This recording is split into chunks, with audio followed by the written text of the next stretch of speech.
आजी किती गरमी हुलले आहे का? मग आईस्क्रीम देऊ का तुला खायला? आईस्क्रीम नको, माझ्या काळातलं जाते तुला. तुझ्या काळातला आईस्क्रीम दाखवतीस? चल मग.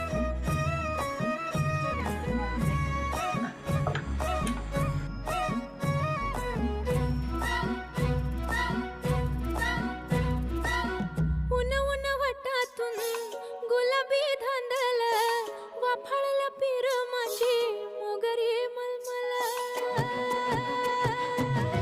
उन उन वाटातून गुलाबी धांदले वाफाळल्या पिरमाची मोगरी मलमल.